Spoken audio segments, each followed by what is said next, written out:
कहानी की शुरुआत होती है मैलरी नाम की एक लड़की से जो कि एक पेंटिंग बना रही होती है। मैलरी प्रेग्नेंट है और कुछ ही दिन बाद उसका बच्चा पैदा होने वाला है। तभी उसकी बहन जेसिका आती है और मैलरी से कहती है कि तुमने टीवी पर न्यूज़ देखा है। न्यूज़ में कुछ अजीब सी खबरें दिखाई जा रही हैं। मैलरी जब न्यूज़ देखती है तो उसे पता चलता है कि रशिया में एक ऐसी बीमारी फैल गई है जिसमें इंसान अपने दिमाग पर कंट्रोल खो देता है और ये बीमारी उस इन्फेक्टेड इंसान को खुद की जान लेने पर मजबूर कर देती है। रिपोर्टर बताता है कि अब तक पूरी तरह किसी को भी पता नहीं है कि ये एक बीमारी है या फिर कोई वायरस। बस अचानक किसी चीज को देखकर लोग अपने आप पर कंट्रोल खोकर बेरहमी से अपनी जान ले लेते हैं। न्यूज में बताया जाता है कि ये बीमारी लाखों लोगों में फैल गई है और अब ये बीमारी रशिया से दूसरी कंट्रीज में भी फैल रही है।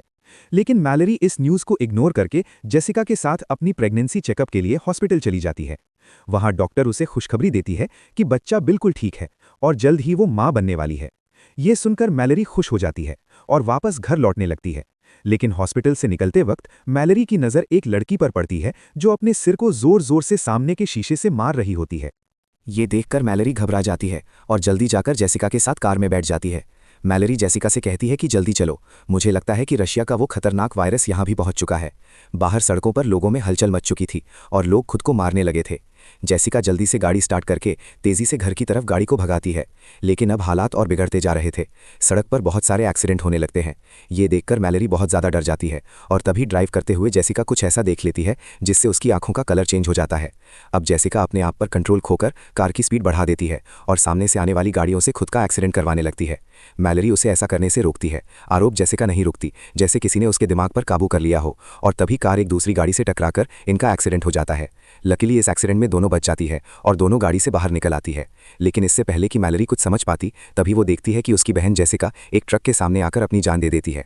मैलरी अपनी आंखों के सामने जेसिका की इतनी भयानक मौत देखकर बहुत ज़्यादा डर जाती है। लेकिन हालात कुछ ऐसे थे कि उसे अपनी बहन की डेड बॉडी के पास जाने का टाइम भी नहीं मिलता। वो देखती है कि चारों तरफ लोगों में भगदड़ मची हुई है और मैलरी भी उन्हीं लोगों में शामिल होकर आगे की तरफ दौड़ने लगती है, लेकिन पीछे से उसे कोई धक्का देकर नीचे गिरा देता है। तभी एक औरत उसकी मदद करने आती है, लेकिन इससे पहले कि वो मैलरी को पाती तभी उसे भी सामने कोई चीज़ दिखाई देती है और वो औरत भी जेसिका की तरह एक जलती हुई कार में बैठकर अपनी जान दे देती है। इसी बीच टॉम नाम का एक बंदा आता है। वो मैलरी को उठाकर पास के घर के अंदर ले आता है।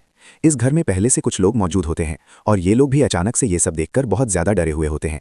घर के अंदर मौजूद सभी लोग एक दूसरे से पूछते हैं कि आखिर क्या हो रहा है, पर किसी को कुछ पता नहीं होता, इसलिए ये लोग टीवी ऑन करते हैं। न्यूज़ में बताया जाता है कि बाहर कुछ ऐसी चीज़ मौजूद है जिसे देखते ही लोग पागल हो जाते हैं और खुद को मारने पर उतर आते हैं। रिपोर्टर बताता है कि ये वायरस पूरी दुनिया में फैल चुका है, इसलिए जो कोई भी इस वायरस से इन्फेक्टेड नहीं हुआ है उसे चाहिए कि वो अपने घर की सारी खिड़कियां और दरवाजे बंद रखें और घर से बाहर निकलने की गलती बिल्कुल ना करें। ये लोग जल्दी से घर की सभी खिड़कियां बंद कर देते हैं और साथ ही साथ खिड़कियों के शीशे भी पेपर से ढक देते हैं ताकि बाहर मौजूद उस राक्षस की नज़र अंदर इन पर ना पड़ सके। इसी तरह से 3 दिन बीत जाते हैं, लेकिन अभी तक किसी को समझ नहीं आता कि ये सब क्या हो रहा है। ये सभी लोग घर में परेशान बैठे होते हैं। तभी बाहर से दरवाजे पर नॉक होता है। एक लड़की जो रो रोकर इनसे रिक्वेस्ट करती है कि प्लीज़ दरवाज़ा खोलो। टॉम उस लड़की के लिए दरवाज़ा खोलने जाता है।